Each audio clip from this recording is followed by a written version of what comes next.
வணக்கம் அன்பான நேயர்களே, இது உங்கள் சக்தியின் குரலோசை. சிறுகதை ஆட்டுக்கல்லு பாரிஜாதம். சமையலறையில் கிரைண்டர் ஓடிக்கொண்டிருந்தது. மியூசிக்கல் சேரில் அனைவரும் வட்டமாக சுற்றி வருவது போல மாவு குண்டை சுற்றி பிரதட்சணம் வந்து கொண்டிருந்தது. பாரிஜாதம் கிரைண்டரையே பார்த்து கொண்டிருந்தாள். அந்த சமயம் பாரிஜாதத்தின் கணவர் உள்ளே நுழைந்தார். என்ன பார்க்குற? இந்த கிரைண்டரை இன்னும் எவ்வளவு நாளைக்கு கட்டிட்டு அழணும்னு யோசிச்சுட்டு இருக்கேன். ஓடற கிரைண்டரை கட்டிக்கிட்டா உன்னை தூக்கி அடிச்சிடும். அப்போ கண்டிப்பாக அழத்தான் செய்வேன். விளையாடுறீங்க. எனக்கு புது கிரைண்டர் எப்போ வாங்கி தருவீங்க? ஏன், இந்த கிரைண்டருக்கு என்ன குறைச்சல்? குளவி இருக்குது, மோட்டார் இருக்குது, கீழே 4 கால் இருக்குது. இது ஹைதர் அலி காலத்து கிரைண்டருங்க. கிட்டத்தட்ட அந்த காலத்து ஆட்டுக்கல். ஒரே ஆறுதல், எவர் சில்வர் காம்பவுண்ட் சுவர் கட்டியிருக்கு, அவ்வளவுதான். அக்கம் பக்கம் இருக்கிறவங்க எல்லாம் கேலி செய்கிறாங்க.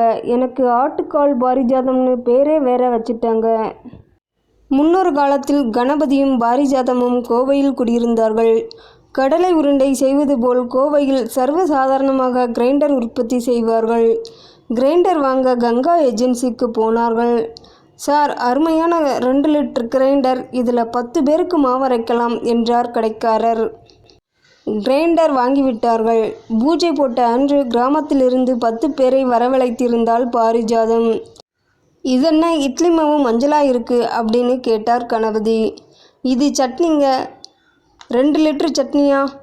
ஆமாம், மாவு ஏற்கனவே 3 தடவை ஆட்டிட்டேன். இந்த மாபாதக செயலை பார்த்து கோபம் வந்தது கணபதிக்கு. இருந்தாலும் அடக்கி கொண்டார். ஒரே வாரத்தில் இருவருக்கும் கிரைண்டர் பிடித்து போய்விட்டது. நான் சொல்லல, அருமையான கிரைண்டர், தோசை மாவு எப்படி வந்திருக்கு பாரு என்று சிலாகித்தார் கணபதி. அடுத்த வாரம் அடை மாவும் அருமையாக வந்திருந்தது. ஆகா, அடை பிரமாதம், இன்னும் 2 போடேன். ஏற்கனவே 4 போட்டாச்சு என்றாள் பாரிஜாதம். நான் முருக பக்தன். முருகனுக்கு 6 படை வீடு இருக்கு. ஒரு படைக்கு 1 அடை. அடுத்த வாரம் கணபதி வெங்கடாஜலபதி பக்தன் ஆகினார். திருப்பதியில் 7 மலை இருக்கு, தெரியுமில்ல? கூறிக்கொண்டே 7 தோசை சாப்பிட்டார். நல்ல வேளையாக அடுத்த வாரம் நவகிரக ஸ்தலங்கள் பற்றி பேசவில்லை கணபதி. சில நாட்களிலேயே பாரிஜாதத்துக்கு ஆர்வம் குறைந்து விட்டது. குளவிக்கல்லை தூக்க முடியவில்லை அவளால். புதிதாக போட்ட தார் ரோட்டில் சிக்கிய செருப்பு மாதிரி மாவில் ஒட்டி கொள்ளும். என்னங்க, இந்த குளவிக்கல் தூக்க வரமாட்டேங்குது என்று கத்தினாள். அப்படியே நேர்குத்தா தூக்கினா வராது. 4 சுற்று சுத்திட்டு எடு வரும். 7 தோசை சாப்பிட்றீங்க இல்லை? நீங்கள் 4 சுற்று சுற்றுங்க.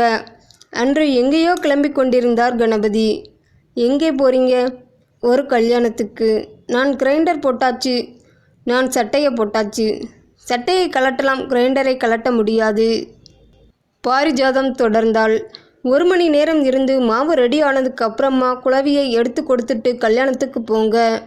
அதுக்குள்ளே கல்யாண பொண்ணு கிளவி ஆகிடுவா.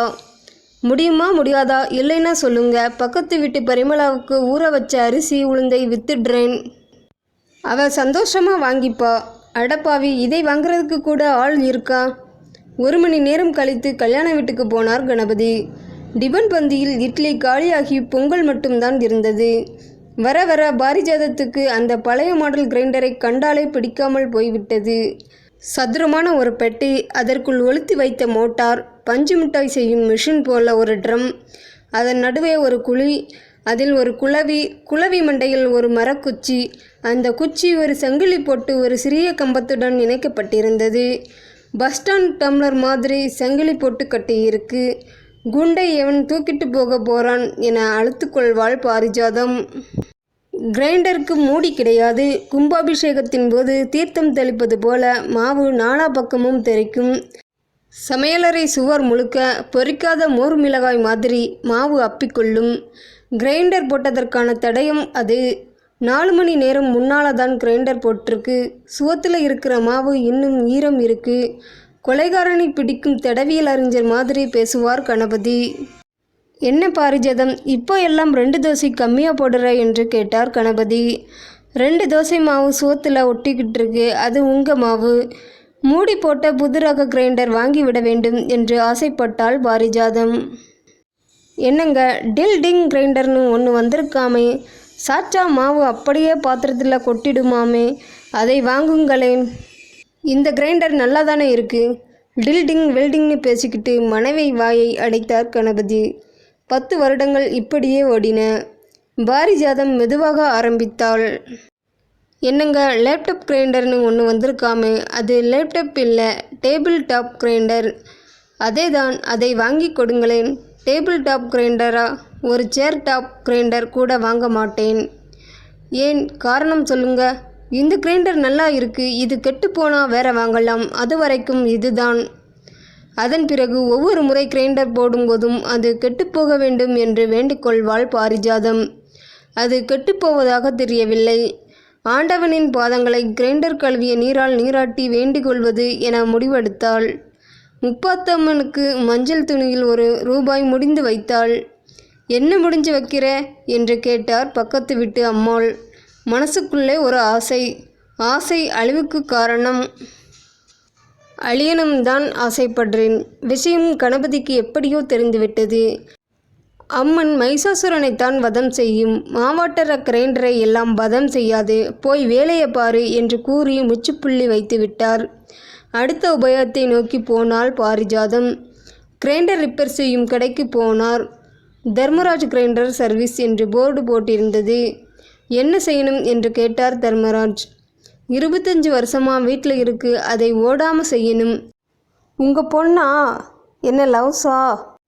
யோ, 2 லிட்டர் கிரைண்டர் ஒன்று இருக்குது, அதை ஓடாத மாதிரி செய்யணும். வீட்டுக்கு வந்து கிரைண்டரை பார்த்தார் தர்மராஜ். குழி இவ்வளவு ஆழமாக இருக்கே, இது குழியா இல்லை குகையா? ரொம்ப வருஷமாக ஓடி ஓடி இந்த மாதிரி ஆகிடுச்சு. இப்படி குழியா இருந்தால் நல்லதுமா, மாவு வெளியில் வராது. சார், கிரைண்டரை கெடுக்க சொன்னால் அதனோட புகழ் பாடுறீங்க, முடியுமா முடியாதா? இது பீமன் மாதிரி கெட்டியாக இருக்குது. என் பேர் தர்மராஜ். தர்மரே பீமனை கெடுக்கலாமா?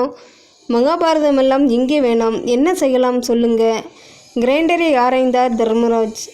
மோட்டார் பெல்ட் உலண்டு போனால் ஓடாது. பெல்ட் இத்து போகிற வரைக்கும் நீங்கள் காத்திருக்க வேண்டியிருக்கும். நீங்கள் இத்து போக வைக்க மாட்டீங்களா? உங்கள் சொத்தையே எழுதி வச்சாலும் இத்து போக வைக்க மாட்டேன். தொழிலில் கை சுத்தம் ரொம்ப முக்கியம். கையில் க்ளவுஸ் போட்டுக்கிட்டு பெல்ட்டை பிடுங்கி விடுங்க, கை அசுத்தம் ஆகாது. அட போமா. தர்மராஜ் கிளம்பி விட்டார். 1 மாதம் அப்படியே போனது. கணபதி தன் ட்ரங்க் பட்டியை குடைந்து கொண்டிருந்தார். பாரிஜாதம், இங்கே பாரு, கிரைண்டர் வாங்கின பில் அடுத்த மாதம் 20ஆம் தேதி வந்தால் 25 வருஷம் ஆக போகுது. பாரிஜாதம் அசரத்தையாக இருந்தால். ஒரு பிரச்சனையும் இல்லாமல் 25 வருஷம் ஓடிடுச்சு. பாவம், அது உழைச்சது போதும். நீயும் புது மாடல் கிரைண்டருக்கு ஆசைப்படுற, வாங்கிடலாம். நிஜமாவா? ஆமாம், அடுத்த மாதம் 20ஆம் தேதிக்குள்ளே கிரைண்டர் ரிப்பேர் ஆகிடுச்சுன்னா புதுசு வாங்கிடலாம். அப்படி ரிப்பேர் ஆகலைனாலும் 25 வருஷம் பூர்த்தியான உடனே புதுசு வாங்கிடலாம். ரொம்ப சந்தோஷங்க.